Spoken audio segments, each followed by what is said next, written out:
మన రాష్ట్రంలో ఉన్నటువంటి ప్రజా ప్రతినిధులను చూస్తా ఉంటే ప్రజలు అసహించుకుంటున్నారు.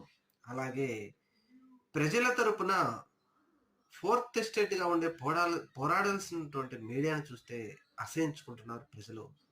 ఎందుకు ఇప్పుడు ఈ విషయం చెప్పుకోవాల్సొస్తుందంటే మీడియా, ప్రజాప్రతినిధులు. ఒక ఉప ముఖ్యమంత్రి సినిమా రిలీజ్ అయితా ఉంటే కొన్ని గంటల పాటు మీడియాలో డిబేట్లు నడుపుతా ఉన్నారు. ప్రతి ఒక్క ప్రజాప్రతినిధి బయటికి వచ్చి ఆ సినిమా గురించి మాట్లాడుతా ఉన్నారు. ఆహా! ఓహో!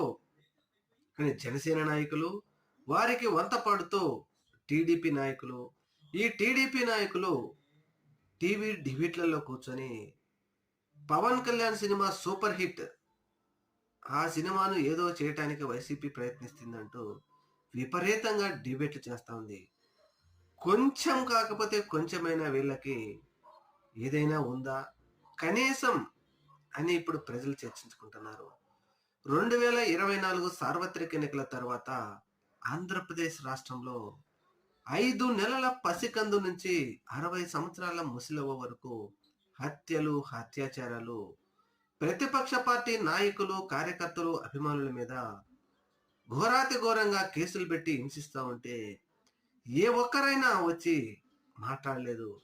కనీసం ఆడబిడ్డలకు అన్యాయం జరుగుతా ఉంటే, అన్యాయం చేసిన వారిని ఎందుకు వారిని కఠినమైన శిక్షలు పడే విధంగానైనా వీరు కనీస సమీక్ష కూడా నెరవేర్చలేకపోయినటువంటి ప్రజాప్రతినిధులు ఈరోజు మాత్రం సినిమా గురించి విపరీతంగా ఆంధ్రప్రదేశ్ రాష్ట్రంలో చర్చిస్తా ఉన్నారంటే, ఇంతకంటే దౌర్భాగ్యమైన పరిస్థితి మరొకటి లేదు.